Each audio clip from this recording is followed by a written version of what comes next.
idzan. Bismillahirrahmanirrahim. Innallaha wa malaikatahu yusalluna ala nabi. Ya ayyuhalladzina amanu sallu alaihi wa sallimu taslima. Sesungguhnya Allah dan para malaikatnya bersalawat kepada Rasulullah Muhammad sallallahu alaihi wasallam, maka wahai orang-orang yang beriman, bersalawatlah kalian kepada Rasulullah dengan sebaik-baik salawat. Suatu kali Nabi lagi duduk-duduk, tiba-tiba Nabi melihat ada malaikat 1 juta jari-jarinya. Bapak-bapak, berapa jari-jarinya, Pak? Berapa? 10.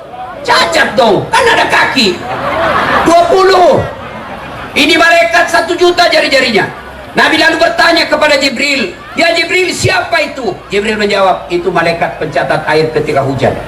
Lalu Nabi bertanya kepada malaikat ini, "Wahai malaikat, apa kau mampu mencatat air ketika hujan?" "Ya, kucatat ketika jatuh di laut, kucatat yang jatuh di darat, kucatat yang jatuh di sungai, semua aku catat, tak satu pun yang tidak aku catat."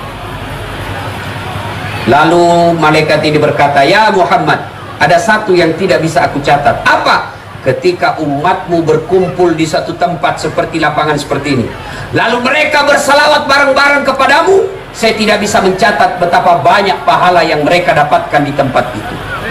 Maka Bapak, kalau tidak bisa memperbanyak amal dengan umroh tiap tahun, tidak bisa memperbanyak amal dengan puasa Senin Kamis, tidak bisa memperbanyak amal dengan bangun masjid, tidak bisa memperbanyak amal dengan tahajud tiap malam, tidak bisa memperbanyak amal dengan puasa Senin Kamis, maka perbanyak amal ketika berkumpul seperti ini. Rame-ramelah bersalawat karena pahalanya sangat besar. Maka saya mau mengajak kepada kita semua untuk salawat. Saya mau dengar mana lebih kencang suaranya, ibu-ibu dengan bapak-bapak. Bisa, Pak? Bisa tanding? Ayo, pertama kita dengar ibu-ibu. Bapak-bapak diam, ibu-ibu dulu. Ayo ibu, salawat Bu. Yuk, yuk, ikuti saya. Salatullah ala toha, salatullah salamullah ala yasin habibih. Alhamdulillah. Sudah Bu, terima kasih. Itu bukan keras, itu yang namanya sahdu. Nah, suara begitu yang kasih nafsu kita laki-laki. Makanya ibu-ibu janda kalau ditelepon sama suaminya orang, jangan mendayu-dayu. Assalamualaikum. Waalaikumsalam. Bagaimana bapak-bapak tidak terpesona? Lagi di mana ibu? Di rumah aja Pak. Bagaimana suaminya orang tidak selingkuh? Coba kau tegas. Assalamualaikum. Waalaikumsalam. Lagi di mana? Di rumah. Lagi apa kau tanya-tanya? Oh, tidak diteleponnya lagi kau besok. Ayo. Ibu-ibu diam, kita dengar ini bapak-bapak. Ayo Pak, ayo, bareng-bareng semua, jangan mempermalukan jenis kelamin Pak. Ayo, yuk. Salatullah ala toha Rasulillah, salatullah salamullah ala yasin habibillah. Alhamdulillah, terima kasih Bapak Ibu, saudara-saudara sekalian. Teristimewa pemimpin kita, pujaan kita pada hari ini, tamu spesial kita pada hari ini, Bapak Bupati Merangin dan Bupati Bungo, yang insya Allah dimuliakan dan dirahmati oleh Allah Subhanahu wa Ta'ala. Sedulur-sedulur, piye kabare? Matur nuwun. Nggih. Mangan ora mangan? Betul. Nah, ibu bapak, saudara-saudara sekalian, panas kan? Ini ketek saya ini sudah banjir Pak, basah semua ini.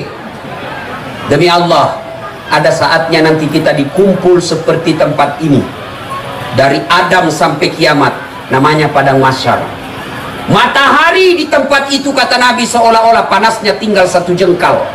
Sekarang matahari masih jutaan, ratusan juta kilometer untuk sampai ke tempat kita ini, tapi panasnya sudah menyengat. Kita masih ada tenda tapi panas. Ibu-ibu masih takut kepanasan padahal masih ada tenda di atasnya. Masih ada angin berhembus, masih ada baju melengket, masih ada makanan yang kita pakai. Itu masih ada bungkusan. Ada Ibu? Dapat? Ada yang sudah dapat 1, dia bilang belum. Ibu-ibu Columbus. Tahu Columbus? kelompok ibu-ibu pembungkus. Itu kalau ibu bilang tidak ada padahal sudah ada, menipu panitia, haram itu ibu makan. Ya, termasuk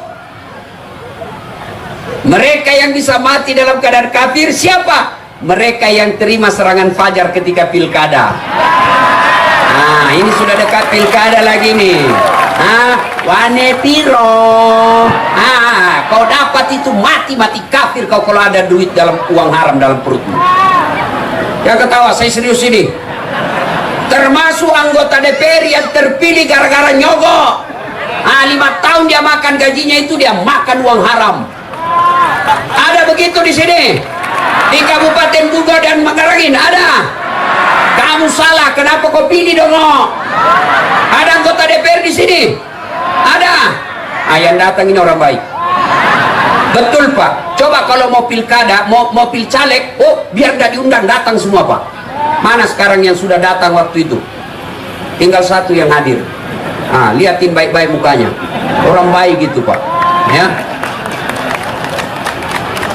Nah ibu bapak saudara-saudara sekalian, di padang mahsyar itu kata Nabi, semua kepanasan, tapi Allah sediakan ada ruang VIP yang orang lain kepanasan, yang orang lain gelisah, dia dimasukkan dalam ruangan ber-AC, dilayani oleh bidadari, apa yang dibayangkan sudah ada di depannya untuk menunggu gilirannya dipanggil.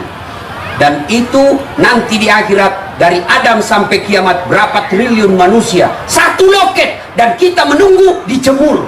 Ada orang keringatnya sampai mata kaki, ada yang sampai di lutut, ada yang sampai di pusat, ada yang sampai di leher, bahkan ada yang sampai tenggelam gara-gara air keringatnya. Orang di sampingnya tidak apa-apa. Dan pada saat itu kata Nabi, muka kita sudah tidak seperti sekarang, lain wajahnya.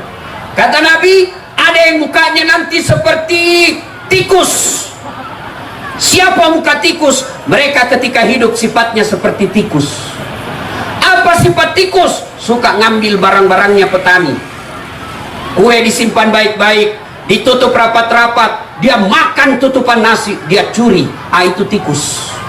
Siapa mereka yang nanti mukanya seperti tikus? Termasuk diantaranya koruptor, yang ngambil uang-uang negara.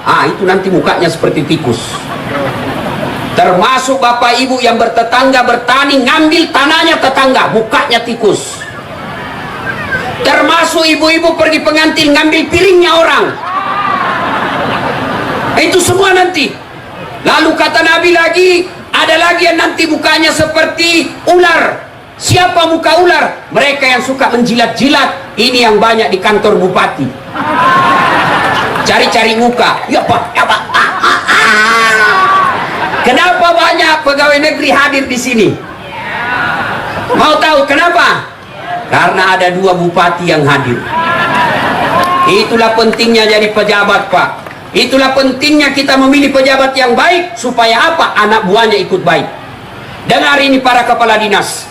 Kalau kalian dipaksa-paksa datang pengajian seperti ini, dipaksa-paksa bersedekah, dipaksa-paksa ikut majelis taklim, Bapak bersyukur, lebih baik Bapak dipaksa masuk surga daripada sukarela masuk neraka. Iya. Coba kalau bupati 2 ini datang sholat jamaah subuh, Assalamualaikum warahmatullahi, Assalamualaikum warahmatullahi. Langsung dia cari, mana ini kepala dinas PU? Nggak pernah juga datang-datang nih sholat berjamaah subuh. Besok dikasih tahu sama Satpol PP, polisi setengah. Kata Satpol PP, Pak Kadis, Pak Bupati cari Bapak kemarin subuh. Bapak kata Bapak, tidak pernah Bapak datang sholat subuh. Besok jam 5 sholat subuh, 3:30 sudah ada di masjid. Itulah pentingnya kita ngambil pejabat-pejabat yang baik. Kenapa? Karena anak buahnya ikut baik. Coba seperti Pak Bupati tadi sampaikan, Bupati Merangin.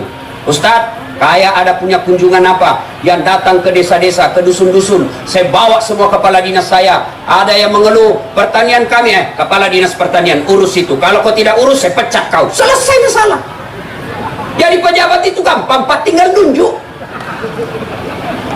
Saya lihat kotor, pekarangan kampung kita kotor, datang Pak Bupatinya menyapa, telepon camatnya, Pak Camat, ini pasarmu kok kotor betul. Banyak yang mau jadi camat itu. Oh, lah coba. Itu ayo. Dan juga siapa lagi yang biasa banyak cari-cari muka? Hati-hati Pak Bupati, Bapak ini masih muda, generasi harapan bangsa. Tapi demi Allah, tidak semua yang orang dekat dengan Bapak niatnya baik. Ini rem-rem atau gaspol? Gaspol? Nah, Pak, percayalah Pak, Bapak sekarang sebagai gula.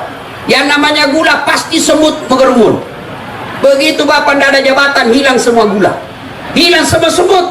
Maka sekarang Bapak adalah gula yang akan maju kedua kalinya. Hati-hati dengan kontraktor. Itu tim sukses itu. Bapak bilang gaspol. Ya, tim sukses ini. Maka Bapak, saya berwasiat kepada diri saya dan kepada para pejabat, ketika kalian jabat tangan dengan orang yang kalian kenal, maka ucapkan a'udzubillahi minasyaitonirrajim, saya berlindung kepada Allah dari godaan setan yang terkutuk. Bisa jadi itu Pak. Gaspol tuh. Pernah dengar ceritanya kontraktor di akhirat? Pernah? Belum. Jadi Bapak Ibu, penghuni surga sama penghuni neraka SMS-an. SMS. Dia bilang penghuni neraka, "Mas bro, bagaimana kabarmu di surga?" "Masya Allah, nyaman betul di sini. 1 laki-laki 7 bidadari." Bayangkan Pak, 7 bidadari. Jadi Bapak yang tidak berhasil poligami di dunia, tenang, ada 7 menunggumu. Dan ini 7 bidadari perawan terus, tidak pernah kentut. Dan seperti istri rumah, tiap bulan dia haid, datang bulan hilang sinyal. 1 minggu hilang sinyal Pak. Ini bidadari perawan terus, 7 Pak. 1 laki-laki 7 bidadari. Biar Bapak yang tua ini di depan baju batik dikasih nanti 7 itu Pak. 7 Pak. Bayangkan 7 bidadari. Tiba-tiba pernah ada di Makassar, selesai ceramah, ada ibu-ibu datang ke saya, "Ustaz, betul ke itu 1 laki-laki 7 bidadari?" "Iya, kalau masuk surga." "Suami saya juga?" "Iya Bu, kalau suami masuk surga." Langsung dia bilang, "Ustaz, bolehkah saya berdoa?" Ibu mau berdoa apa? "Ya Allah, tak perlu kau berikan suamiku bidadari, cukuplah aku bidadarinya dunia dan akhirat." Saya bilang, ini ibu sudah siksa suaminya di dunia, mau lanjut lagi di akhirat.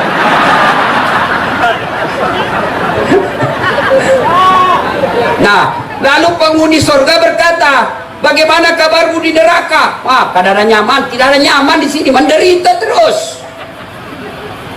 Lalu penghuni neraka berkata, "Bolehkah kami jalan-jalan ke situ surga?" Dia bilang, "Boleh aja." "Bagaimana caranya?" "Gampang, nanti kami cari keluarnya," kata penghuni neraka. "Gimana?" "Kami bikin jembatan dari neraka, kamu juga bikin jembatan dari surga, kita ketemu di tengah." "Setuju?" "Setuju." Lelang proyek. Keluar pemenang tender. Waktu pekerjaan 3 hari. Hari pertama jembatan dari neraka selesai 50%.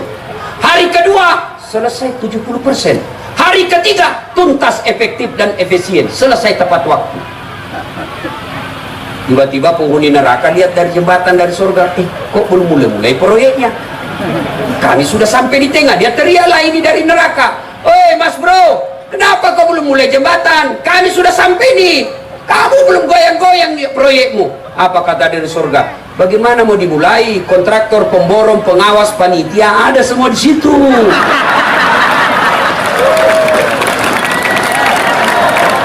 Di sini cuma penghafal Quran, tidak tahu proyek. Gaspol. Oh, tiba-tiba anggota DPR ketawa, dia bilang, "Enak dong, kami tidak terlibat." Bapak pernah juga dengar ceritanya anggota DPR di akhirat?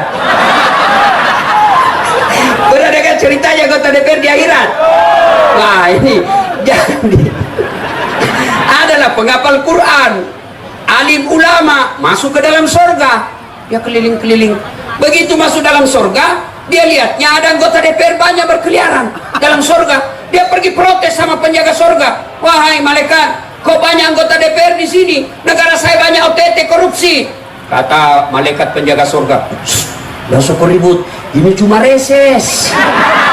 Sebentar aja dia di sini, sebentar lagi dia kembali ke aslinya." Salatullah salamullah ala toha Salatullah ala yasin habibillah. Alhamdulillah. Ada yang muka tikus, ada yang muka ular. Lagi kata Nabi, ada yang mukanya seperti anjing. Siapa muka anjing? Mereka yang disogok dan menyogok. Jadi pegawai negeri nyogok 500 juta. Sampai pensiun itu bos, kau tidak bisa kembalikan modalmu. Apa hebatnya pegawai negeri? Coba tunjukkan saya pegawai negeri yang tidak ada utangnya di koperasi. Coba tunjukkan saya. Apa hebatnya itu pegawai negeri? Gali lubang, tutup lubang. Belum lagi jatuh tempo diperpanjang lagi itu. Tahu semua ini di sini. Kenapa tahu Ustaz? Saya juga begitu. Pegawai negeri itu katanya kan kalau tanggal 1 sampai tanggal 10 makannya apa? Sari laut, seafood. Tanggal 11 sampai 20 turun sedikit, sari mie. 21 tambah 30, wah paling turun apa? Saridon. Obat sakit kepala, uang habis cicilan belum lunas. Apa hebatnya, bos? Adik-adik, nih pegawai-pegawai honor, PTT, pegawai tidak tetap, 5 tahun kemudian TTP, tetap tidak pegawai. Gak usah kau nyogok jadi pegawai. Bapak ibu, ketika anak mau jadi tentara, mau jadi polisi, mau jadi pegawai, demi Allah jangan sogok, jangan nyogok. Itu yang rusak negara kita. Bapak-bapak calon gubernur, calon bupati, jangan nyogok rakyat. Rakyat juga jangan meras caleg. Rakyat juga jangan meras calon gubernur. Kasihan mereka.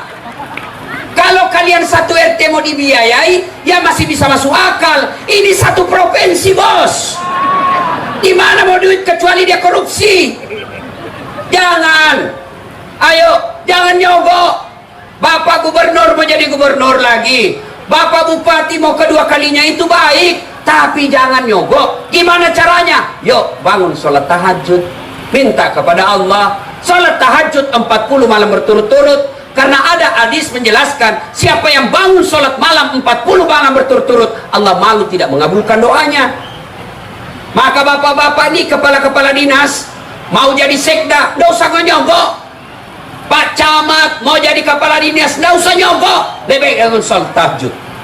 Mana bisa orang ustadz jadi pegawai tidak nyogok? Demi Allah, saya dan saudara-saudara saya, tidak ada nyogok satupun.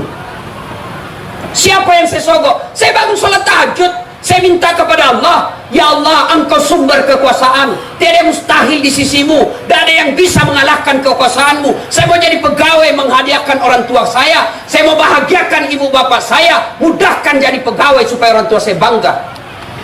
Allah kabulkan. Kalau sudah berdoa tidak dikabulkan Allah, jangan sangka buruk, berarti apa yang bapak minta tidak baik. Daftar polisi, sudah lari tiap hari, push up tiap hari, perut sudah kecil, daftar tidak lulus, berarti bukan polisi yang baik buat kau. Sudah daftar kiri kanan pegawai negeri, sudah kursus, sudah ikut sholat tahajud, sudah bertolak bala dengan sedekah, sudah bersilaturahmi, tidak terpilih, berarti bukan di situ yang baik. Allah tahu mana yang baik. Saya 2014 ikut Pilwali Makassar, Pak. 10 pasang calon. Kalah tidak, cuma yang menang lebih banyak suaranya. Belum tentu saya kalah, tapi ternyata Allah tahu 2014 bukan di situ yang terbaik buat kau Dasar. Kalau kau cuma jadi wali kota, kau cuma di Makassar jago dalam kandang. Kau jadi ustadz kondang, keliling kemana-mana, sampai ke Merangin, sampai ke sedulur-sedulur. Piye kabare? Api, ini bubis. Alhamdulillah, saya daftar tentara tidak lulus. Kenapa? Ceper. Tidak cukup tinggiku. Saya protes, ya Allah, kenapa kau tidak jadikan saya tentara? Saya mau bela agama Allah. Saya tidak lulus. Kawan saya lulus. Jadi polisi. Sekarang dia sudah 1 bunga di sini. Polda Sulbar. Di Polda Sulbar dia tugas reserse pakai baret merah. Saya lulus jadi ustadz pakai baret putih. Tapi alhamdulillah dengan baret putih saya pakai, mulai baret hitam sampai baret merah saya ceramai kau semua. Allah kasih yang terbaik. Yuk, bapak-bapak, kepala dinas, pegawai, jangan nyogok. Kalian nyogok, maka selama kalian makan itu gajimu sebagai pegawai, selama itu makan uang haram termasuk uang pensiunmu. Maka lebih berdoa kepada Allah, minta tolong kepada Allah. Saya sudah berdoa Ustaz, kenapa doaku tidak dikabulkan? Karena Bapak berdoa, Bapak tidak tahu apa yang Bapak baca. Bapak-bapak, Bu, mau saya ajarkan doa gampang masuk surga? Mau? Mau? Ini dengar baik-baik, ayo ikut. Supaya hisapnya di akhirat gampang masuk dan tidak diberatkan masuk surga, dimudahkan. Ini doanya. Bismika Allahumma ahya wa bismika wa amut.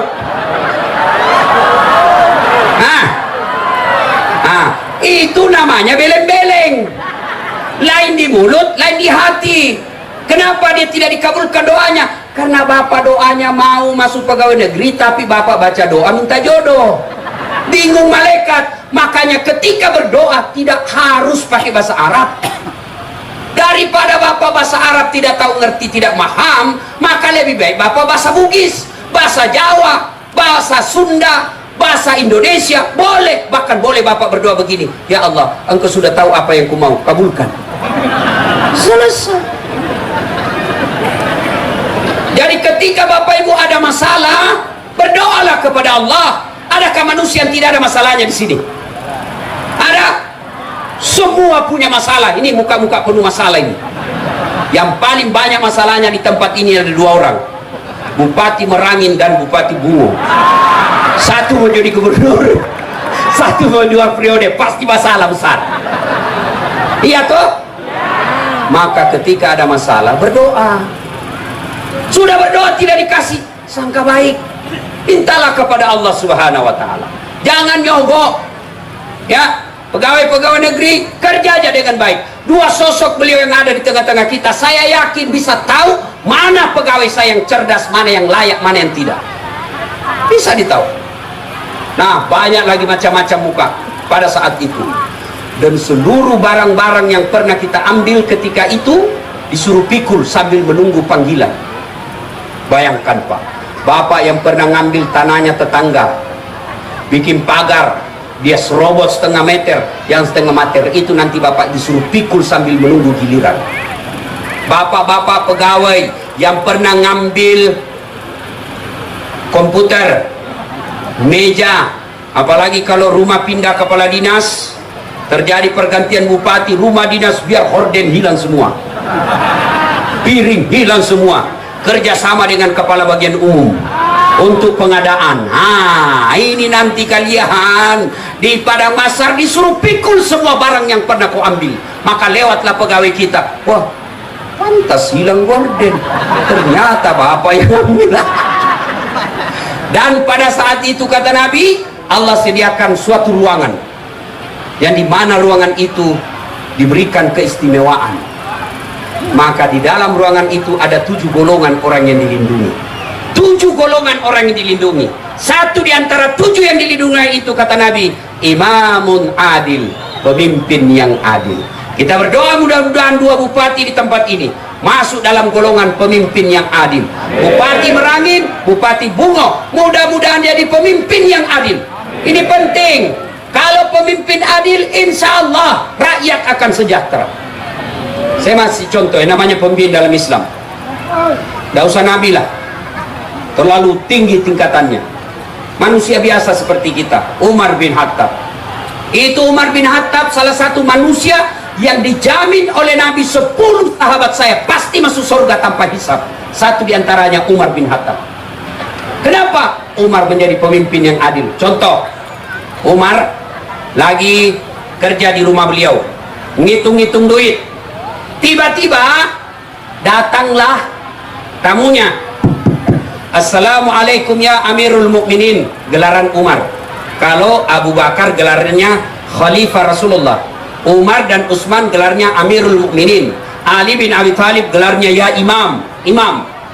Ya Amirul Mukminin, Pak Presiden. Assalamualaikum. Waalaikumsalam warahmatullahi wabarakatuh. Mari masuk. Masuklah tamu tadi. Umar bertanya, sebelum kita lanjutkan pembicaraan, saya mau tanya ini keperluanmu datang sama saya pribadi Umar atau kepala negara? Bincang-bincang pribadi aja Pak Umar. Kalau gitu saya matikan dulu lampu. Dia matikan pelita. Sudah mati pelita, gelap. Protes ini tamunya. Ya Amirul Mukminin, kenapa kau matikan? Kita cerita gelap-gelap ini. Tadi itu saya lagi kerja, tugas ngutang uang negara. Ini lampu pakai minyak negara. Saya lagi kejar dinas, boleh saya pakai ini minyak. Sekarang kita cerita pribadi, tidak boleh kau pakai ini minyak negara, haram. Kalau dua bupati mengamalkan ini kepada pegawai-pegawainya, maka tidak ada lagi plat merah berkeliaran untuk pengantin. Coba, ini pemimpin kalau begini bupati kita, goblok kalian kalau kalian tidak pilih lagi. Tahu lagi Umar lagi belusukan, tapi tidak seperti sekarang. Kalau pejabat belusukan bawa wartawan syuting, Umar malam belusukannya. Ketika jamaahnya pada tidur, rakyatnya pada tidur, Umar belusukan. Nah, besoknya ada Umar lewat di satu desa, ada ibu-ibu masak batu dia masak ibu dalam panci. Umar lihat, ibu kenapa masak batu? Dari tadi anak saya nangis. Dan ini ibu tidak tahu siapa yang datangi. Kenapa ibu? Dari tadi anak saya nangis lapar. Maka saya masak batu ini, dia tunggu. Mudah-mudahan dia lihat saya masak, dia tertidur supaya dia berhenti nangis karena dia pikir ibunya lagi masak. Kata Umar, kau tipu anakmu. Dia tidak tahu itu apa gunanya itu Umar. Tidak tahu ngurus negara, kami ini kelaparan. Padahal Umar dia temani cerita. Lalu Umar berkata, oh begitu ya? Iya itu Umar brengsek. Tahu apa dia kerja? Umar bergegas pulang ke rumah jabatan bupati kalau sekarang. Dia pikul itu gandum. Aslam ajudannya berkata, tabek Pak Bupati, biar yang saya pikul itu gandum. Kata bupatinya, apa? Kau mau pikul dosaku? Kasih tahu itu ajudannya Pak. Oh dia pikul sendiri. Datang ke ibu kembali. Dia masak dengan Umar sendiri yang masak. Dia ambil, dia masak, dia aduk, dia suapi anaknya. Lalu ini berkata, baik betul kamu ya. Tidak seperti Umar. Kamu dapat gandum? Iya. Kau datang besok ketemu Umar ya. Besoknya ketemu, ternyata dialah Umar yang dia ngomeli. Coba, kalau bupati dan wakil bupati serta calon gubernur seperti ini, Bapak biar tidak kampanye menang Pak. Dan saya tahu Pak Al-Haris seperti itu, Pak Bupati Bungo seperti itu, insya Allah. Nah, banyak lagi kisah-kisah pemimpin yang adil. Kalau pemimpin kita adil, insya Allah rakyat sejahtera. Kalau pemimpin kita tidak adil, maka rakyat akan sengsara. Coba lihat Umar, coba lagi lihat Umar, hebatnya itu Umar. Dia belusukan, dia dapati lagi kebun, kira-kira ya seperti inilah kebun untuk semua pengembala yang ada di kota Madinah menternak di lapangan itu. Umar melihat ada satu onta gemuk sendiri, yang lain biasa-biasa, ini gemuk sendiri. Umar bertanya, dipanggil kepala dinas pertanian kalau kita sekarang, Pak Kadis, siapa punya onta itu? Oh Abdullah. Abdullah siapa?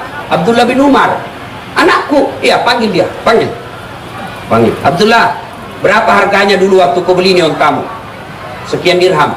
Sekarang jual, ambil modalmu, kembalikan, ambil modalmu, lebihnya itu masukkan kas negara. Kenapa bisa gemuk sendiri kau punya onta? Ini saya urus. Kau urus, tapi kau dikasih hak khusus fasilitas khusus karena kau dianggap anak presiden. Tidak boleh kau gitu. Insya Allah kalau di sini begitu calon-calon gubernur di Jambi aman. Penting milih pemimpin yang adil Pak. Kenapa penting? Contoh saya kasih contoh. Salat jamaah. Masyarakat ini kalau mau makmur ini rakyat, ya hidupkan salat jamaah. Ini bapak-bapak ini kan semua pengembara. Bapak ini semua perantau dari Jawa. Bapak datang ke Merangin, datang ke Bungo, ternyata di Merangin Bungo tidak nyaman, Bapak boleh balik lagi ke kampung. Tapi ketika Bapak masuk kubur, senang tidak senang tinggal di situ. Tidak boleh Bapak bilang kas kembali, tidak nyaman di sini, pindah kapling. Tidak Pak. Nah, orang yang paling menderita di akhirat kelak, orang yang tidak sholat, al-mutakhawil bis sholat, yang menganggap enteng sholat. Ketika Bapak masuk kubur, yang pertama ditanya bukan berapa ternakmu, bukan berapa hektar sawitmu, bukan berapa banyak tabunganmu, bukan berapa istrimu, apa pangkat jabatanmu. Tidak. Yang akan ditanya nanti pertama, Marabbuka, siapa Tuhanmu. Itu yang pertama. Tapi kalau baik sholatnya, tenang, bukan kita yang jawab pertanyaan malaikat, tapi sholat. Nah, kembalilah pengantar kubur, ditanyalah kita Pak. Datang malaikat, ini orang meninggal, orang baik agamanya Pak. Marabbuka, siapa Tuhanmu. Sholat berkata, mundur. Waktu kau hidup, kau rajin pelihara saya, sekarang saya yang jaga kamu. Waktu kau hidup, kau jaga saya baik-baik, sekarang giliran saya yang jaga kamu. Marabbuka, siapa Tuhanmu. Dia jawab, Allahu Akbar. Mungkar geleng kepala. Hebat betul ini. Ditanya lagi, man nabiyuka, siapa nabimu. Salatnya menjawab lagi, asyhadu Allah ilaha illallah wa asyhadu anna Muhammadar Rasulullah. Mungkar geleng kepala. Istawa, makin hebat dia. Dia bilang mungkar, kir maju nakir. Dia bilang nakir, saya cuma wakil, kau ya bupati.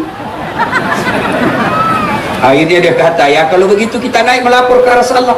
Ya Allah, ada hambamu mati, saya tanya, Marabbuka. Dia jawab, Allahu Akbar. Allah berfirman, oh itu orang, bukan dia yang jawab pertanyaanmu, tapi sholatnya. Karena dia baik sholatnya, tidurkan dia untuk menunggu hari kiamat, seperti nikmatnya tidur pengantin baru. Itu kalau beres sholatnya. Tapi kalau tidak beres sholatnya, dia sholat tapi hari Jumat saja, itu pun paling terlambat datang, paling cepat pulang. Orang khutbah dia tidur. Begitu dia bangun, aliran apa ini masjid? Gak ada khutbahnya. Bukan aliran apa, kau yang tidur dong. Datang malaikat, dia sudah pegang palu-palunya. Ini yang banyak ceritanya di Bungo ini. Ditanya, Marabbuka, siapa Tuhanmu? Tunggu dulu, orang baru datang. Malaikat pun dia kaget. Tanya lagi, Marabbuka, siapa Tuhanmu? Kaget, langsung dia jawab, ketuhanan yang Maha Esa. Wah, langsung disemes. Nah, saya lihat bapak-bapak semua rajin sholat, alhamdulillah. Tapi tidak cukup sampai di situ.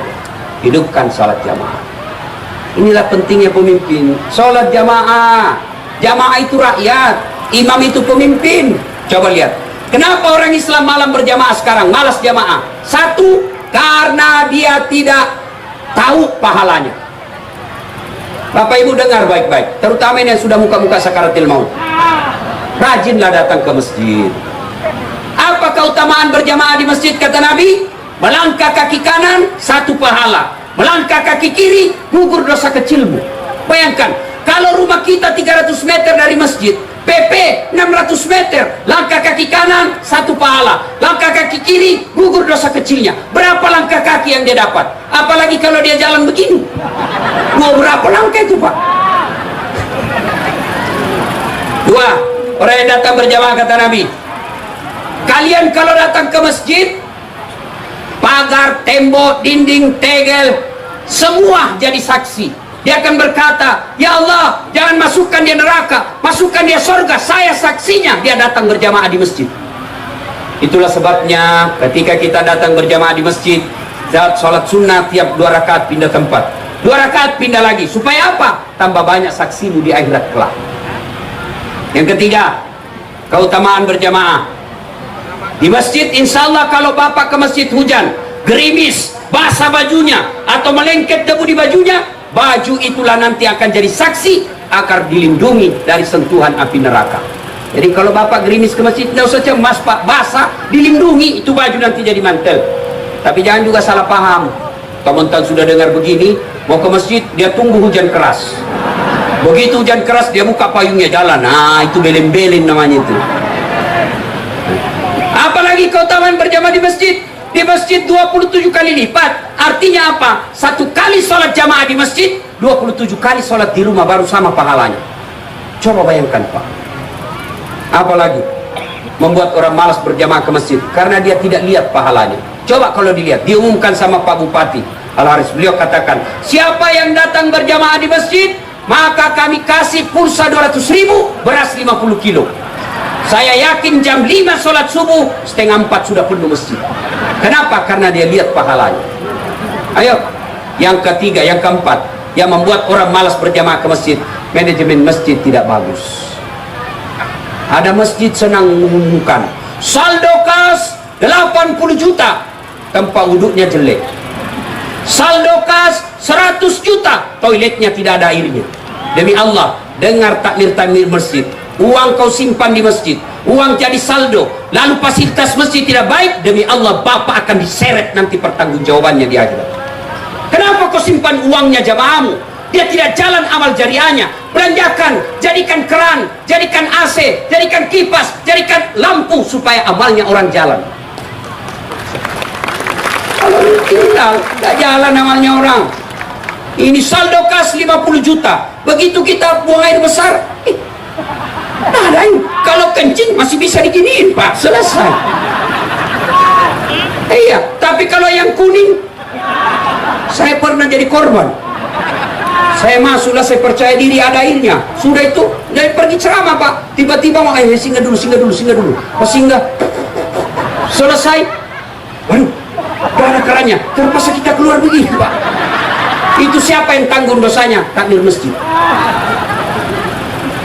Maka kalau ada duit, belanjakan di jalan agama Allah.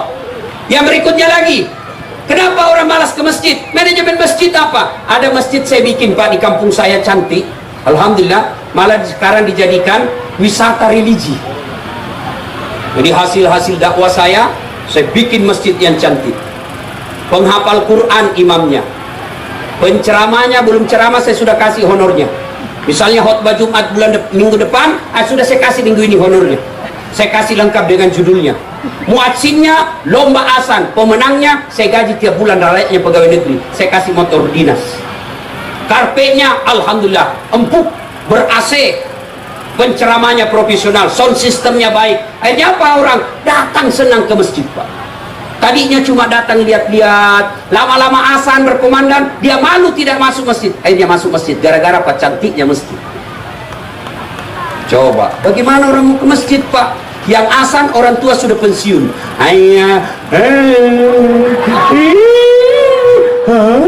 Dia bilang, dia lagi itu asal, itu lagi orang tua yang bagaimana anak muda mau ke masjid? Ayo, penceramahnya dari ceramah salam pertama sampai terakhir neraka jadi cerita. Kau akan dibakar, dibanting, ditusuk pantatmu linggis, di lehermu diikat, ditusuk matamu. Apa dia bilang anak muda? Tidak usah ke masjid, kita takut. Apalagi sound sistemnya jelek. Begitu takbir, Allahu Akbar, langsung storing. Mau diperbaiki, kita sudah takbir, terpaksa kita tahan selama 5 menit. Ayo, imamnya dapat lagi imam yang membalik-balik sunnah Nabi. Kata Nabi, kalau kau jadi imam, ringkaskan bacaanmu.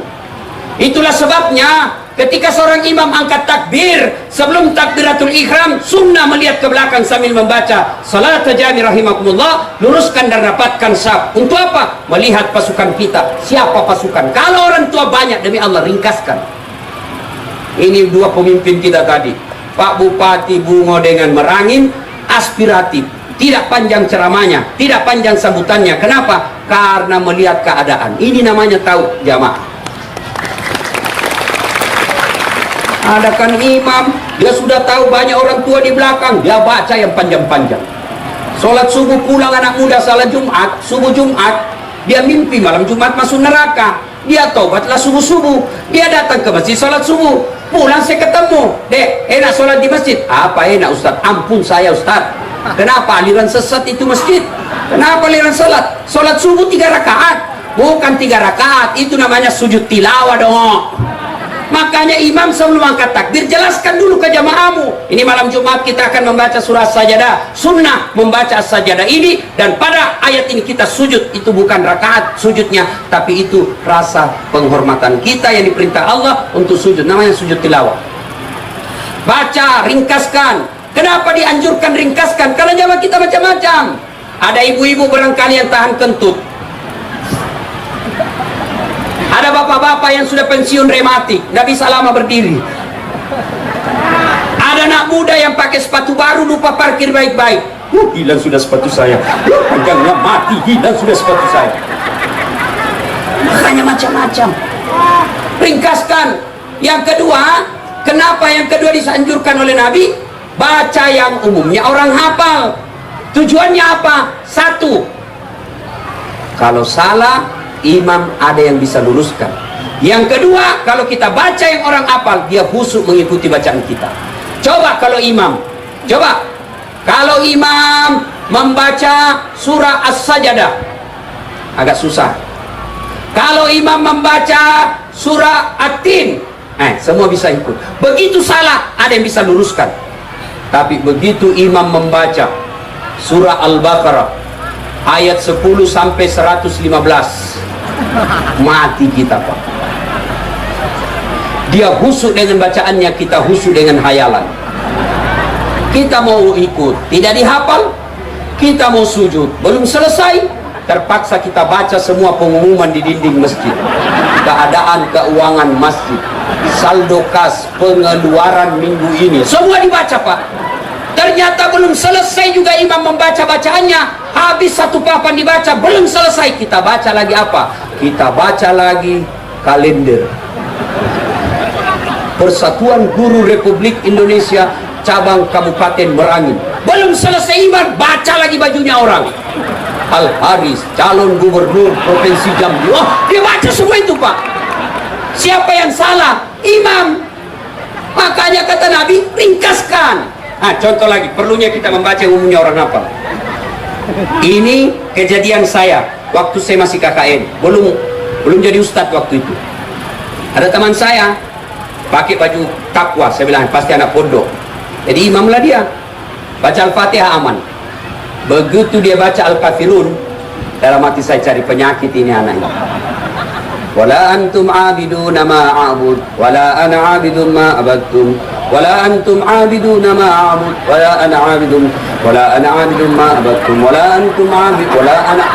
Ini teman saya jengkel yang anak fakultas sastra, dia teriak, "Woi, kenapa itu tak putar-putar tidak mau sampai?" Dia bilang, "Ini Mam, ini juga kupikir." Siapa yang salah? Siapa salah? Siapa salah? Imam. Saya waktu kecil, Pak, SMP di kampung, sujud salat asar, lama betul imam sujud. Kenapa tidak bangkit ini? Lama sekali, tidak biasanya begini. Lama ditunggu-tunggu, tidak bangkit. Ada kawan saya diangkat kepalanya, langsung teriak, "Woi, hilang imam!" Ternyata yang ditunggu sudah hilang di tempat. Dia keluar melalui pintu samping. Pak, buat sholat. Selesai sholat ditanya, Pak Imam, kenapa kau tinggalkan jamaah? Dia masih kentut, nak.